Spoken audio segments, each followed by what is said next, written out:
898 Talk with the Nation on Vibe FM. All right, that's right. Welcome back to the talk show, Talk with the Nation, here on Vibe 98.9. Yes, you can give us a call at the number you just heard there, 946-9898. During the break, we were talking a little bit more about our the next segment of the show, and we want to touch on a very important area of this initiative, the e-services initiative, particularly with the Department of Vehicle Licensing. Mr. Sims wants to tell us about something that I think is absolutely exciting for people out there, and they need to hear about it if they don't already know about it. Mr. Sims? Yes, Donna, since we are all going all e-services and high-tech and everything electronics, one of our proud achievements also is the electronic driving testing. This is where for those who have been driving quite a long time can appreciate how and when they did their driver's license examination a few years back, you had to be herd into a room and you sit down there with quite a few other students, and you have to handwritten the examination. Now all of that is done away with. It's all electronic. We have a touchscreen system. You sit by a computer which is all touchscreen. There's no need for a pen or paper or anything of the sort. You go and you're placed in front of the touchscreen system, and it takes you through the examination process. It's all multiple choice. Once you've completed the exam, it gives you the results then and there. There's no need to wait to see whether you passed. The computer tells you, yes, congratulations, you've passed, or I'm sorry, you failed. But what you got to look at the cost saving that's went into that, the man hours that goes into that sort of thing, where it was stacks of paper, reams of paper had to be printed to give out the examination. Then the examiner has to come in and sit down and mark each paper, and then you didn't get the results then and there. It was a matter of a day or two before we actually would call you back and say, okay, you pass or you fail. But with this new touchscreen technology, the information is live. You get it then and there, and we know we have some people who have difficulty reading and understanding quickly. So you have a headset. And there's language barriers as well sometimes. Absolutely. So you have a headset that you can actually listen to. It reads the questions for you. And then you select the answer.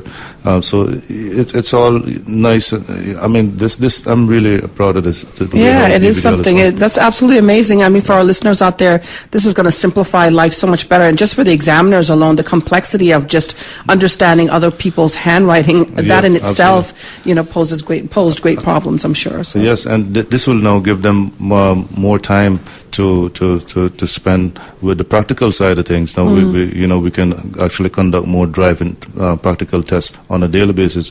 Because how the system is all set up, you have over 350 questions in the bank, and one of the things people say, well, we can even leave you. How secure this thing is? We can leave you every one of the students who are taking the test. No requirements for supervision once we've set you up. Right. Well, people say, well, aren't you afraid that they will cheat? No, because they're randomly. Absolutely. You see, the thing will throw the questions at you randomly. So selected. what you might have for number one, I won't have it for number one. And the thing is, also you're on a timer, so you don't want to be sitting there while you're doing your test, trying to give information to the next person sitting to you, because your timer is on. Right. And you have 35 minutes to complete your test, and you're sitting there and. Okay, so what if you're explaining, then your time is going, their time is going, and you might end up nobody pass. Right. You were also saying too, like if I go there and I take the test and I fail, I could actually go right back out and. Absolutely. Yes, you can just walk right back outside. You pay for it again at our customer desk, service desk, and go again. Whereas before we would tell you, okay, come back next week because we don't have the time. There's a pile of people sometimes outside it was waiting. months. Yeah, there are a lot of people outside waiting, and we need to get them in, and we were only scheduling them on certain days because you have to think about the man hours in order to sit down and correct those examinations and so on. So as long as you have the time. we'll accommodate you. All right. All right. Another great aspect of the e-services initiative brought by MLA Ellio Solomon and these great gentlemen here joining us on Talk with the Nation on Vibe 98.9. Mr. Solomon, you wanted to add something to what Mr. Sims was I wanted to add, because I know earlier on we chatted about the issue about, what does technology mean? How does it translate in terms of people's jobs? But I think generally if you look at business, government not being that much different, there's always tend to be at least two sections to that work. One is what I refer to them as, one of those is farming, and the other one's sort of the hunting side.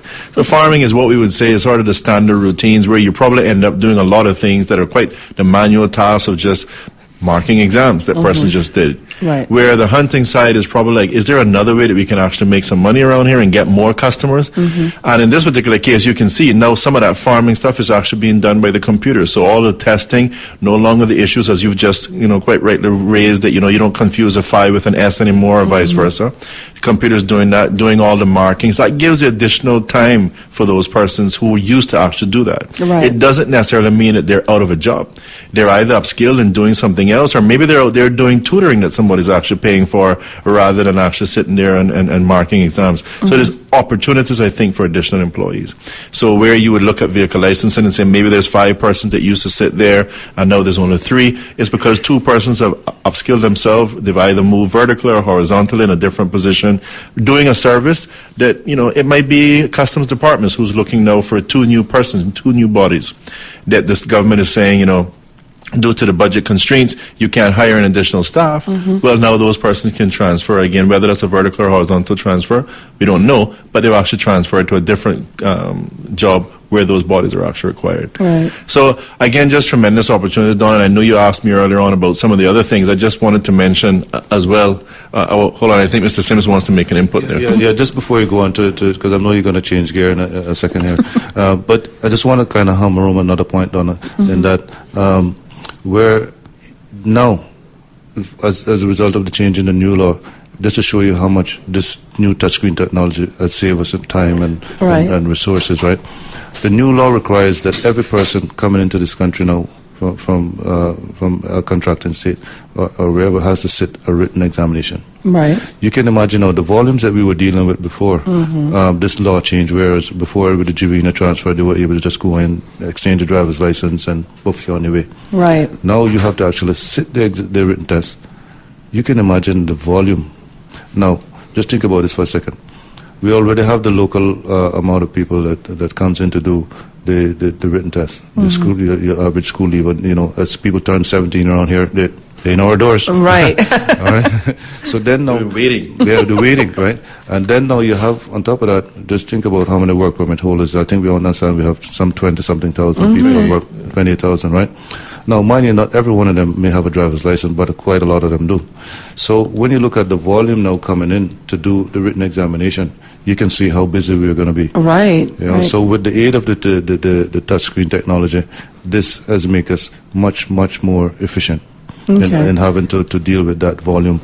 Right, and you were saying that right now you're capable of actually testing up to 5 people at one time. You hope to expand that to 10 Absolutely, down the road. With the aid of Mrs. Solomon, Mr. Solomon, you'd better help them. But again, there's just all sort of opportunities. I mean, even from the central location standpoint, there's nothing that's going to prevent us in the future from having small offices in different places where you can have one of the instructors that just make sure that no one smuggles in a piece of paper, but there's 10 or 15 or 20 additional computers there. Right. So tremendous amount of opportunities, and I wanted to just touch as we talk about the future as well. One of the things that the government team was actually doing is we met with the Speaker of the House, Ms. Mary Lawrence, and we definitely had her input on it, and I think she was very excited about it. Also spoke to the Attorney General, and that's one of those things that we've been chatting about for a long time, and that's the whole issue of putting our legislation online.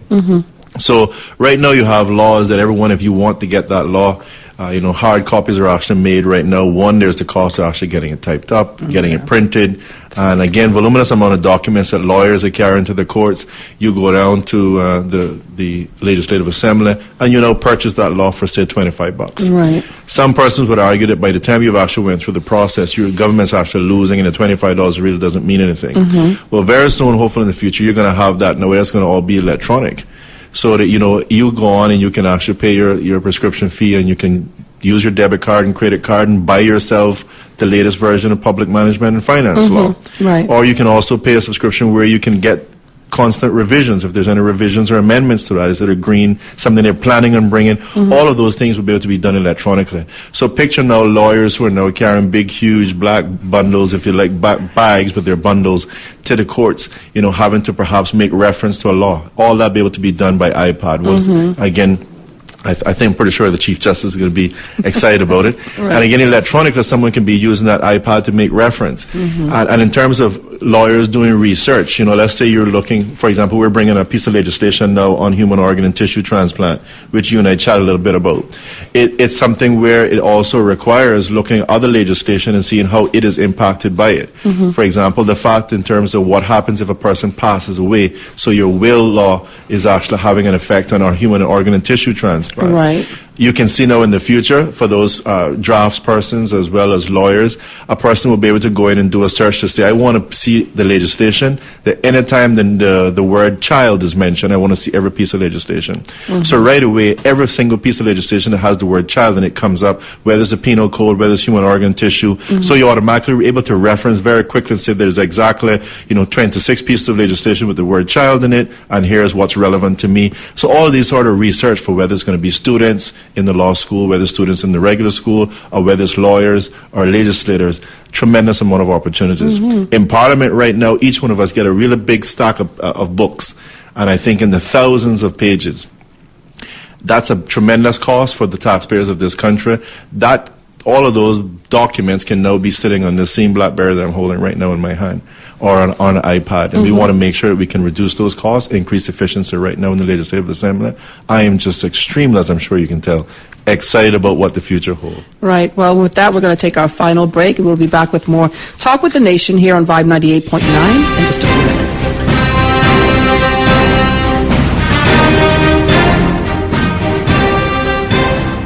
CIBC First Caribbean International Bank is celebrating their 10th anniversary and wish working at Monster Media looking for your support and patronage over the past 10 years. This Friday, October 26th, is Customer Appreciation Day at CIBC First Caribbean's Main Street branch. So come out and enjoy refreshments and giveaways during regular banking hours. They are pleased to have this opportunity to thank you in person, and they look forward to serving you today and in the future. CIBC First Caribbean, for what matters. M3, Grand Cayman's premier media planning and buying specialist. Tired of dealing with sales representatives from every media company? TV, print, radio, outdoor, online. M3 solves the headache. M3 is your one-stop, one-call advertising agency. It works, so you don't have to. Call Julia today at 949-8423 to book your holiday media campaign. Save money, save time. That's our goal at M3. Call Julia today at 949-8423 and let M3 deliver more for less. Everyone knows that Rankin's Jerk Center is the place to get the best local food on island. But did you know that they now serve breakfast? That's right. Get your ackee and sawfish, steamed fish, steamed callaloo, liver and onions. And of course you can get all of your local favorites, natural juices, stallion punches, and the list goes on and on. So by all means, go and have yourself some breakfast at Rankin's Jerk Center on Shamrock Road in Boddentown today. For more info, call them up at 947-3155 right now. Northside Heritage Day means fun for the entire family. This year, Heritage Day is bigger than ever. Edwin Yearwood live in concert at Kaiba Public Beach. Monday, November 12th is the date. Gate open at 7 p.m. with music from Backbeats, Music Crew, K Energy, and Edwin Yearwood. Tickets are only $20 in advance, $25 at the gate. Get them at Funky Town, Reflection, and at Vibe Studio. Edwin Yearwood live as a part of Northside Heritage Day. Are you looking for the best jerk shop in Cayman? Then stop by Rankin's Jerk Center in Boddentown. Our daily specials include jerk chicken and pork, oxtail and beans, and all your Caymanian favorites. Rankin's Jerk Center also has cook-to-order specials like conch fritters, chicken tenders and fries, grilled chicken sandwiches, and chicken quesadillas. Try our fresh fruit juices, cakes, and pies.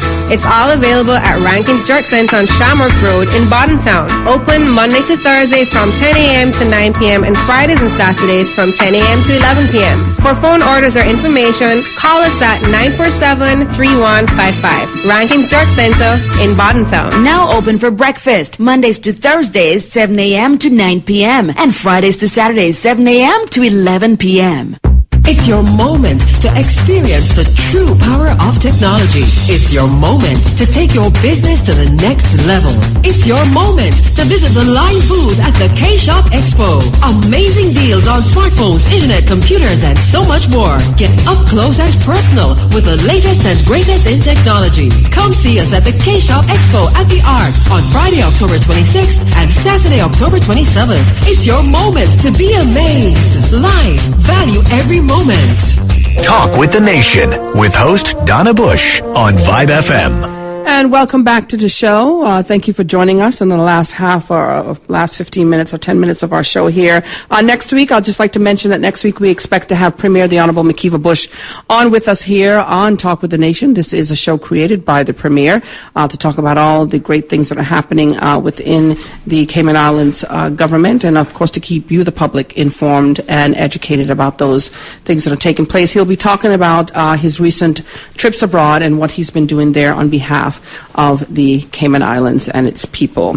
All right, so we're talking about e-government services, and Mr. Ellio Solomon is here with us. He's the MLA who moved this legislation forward and got it all taken care of and moved forward. We have Mr. Richard Sims, the head of the Department of Vehicle and Driver's License, and it's his department that has been used to really launch this initiative, and lots of wonderful things happening down at the Department of Vehicle and Driver's License. And of course, we have Mr. Gilbert McGaughlin. Without his team, none of this probably would have been possible. He's the Director of Computer Services for Government. All right, gentlemen, as we wrap up here, let's talk a little bit, Mr. McGaughlin, about employers' ability because of the government services. We have a couple other initiatives that we have in place for online systems. We got the Immigration Online. I don't know how many people are aware of that. We did a presentation to various companies. So basically, we have this facility of a system where they can go in and check the information on the employees that they have. They have work permits. It's only for companies only, not for individuals. So they can track and keep track of the information for people who have the various plans that they have to be under to check and make sure the information is up to correct.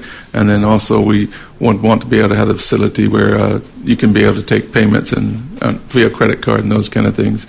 We want to be able to look forward to that. And we have other initiatives that we're looking and moving forward with other government departments and chief officers. I know we're working on another project for the job placement unit, working on that to look at trying to get some information online for them. So we're still in UAT on that, so I won't say too much more beyond that. I don't want to be cutting into someone else's a special moment. So right, but there's a lot of things happening behind the scenes that I think Mr. Solomon had alluded to earlier that he would like for you to touch on as well, because you guys are the unsung heroes, and nobody hears about what really goes on behind the scenes and within the core systems. So can you talk a little bit about that, just to wrap up? You core system or the chorus system? Chorus system. The chorus. Oh, Chorus, yeah. We have the company's online registry information system. That's another system we have. It's available 24 hours a day. It basically allows companies to basically register names, do name searches, and do those kind of things basically 24 hours a day. So they can go and register and get information off of the company's registry system. We also have a company search system. We also have several other systems with the Maritime Authority that basically allows them to do on for their company, for their registered entities to go on and get information on their ships, and also allow their staff to go online and also be able to print out and the information on site because they work out on ships to survey them, that kind of things. They can go in and give them special certificates, and we're also working with them to also give certificates off to the sailors and the seamen, because you have to go in and take a test. We also have an online test system that allows them to take that much along the lines of what you have there for vehicle licensing. Okay. So it allows them in special locations to go on and take a test, pass it, and be able to get basically the seaman paper certificate things that you need to have, so that you need to have them in case the Coast Guard boards you. You must have those certificates in place. All right. So lots of wonderful things happening within our government system because of the e-services initiative brought by MLA Ellio Solomon from Georgetown. Mr. Sims, in your final words, what would you like to say to our listeners out there? And just if you could remind them about your demonstration event that's coming up at the Chamber event on Friday.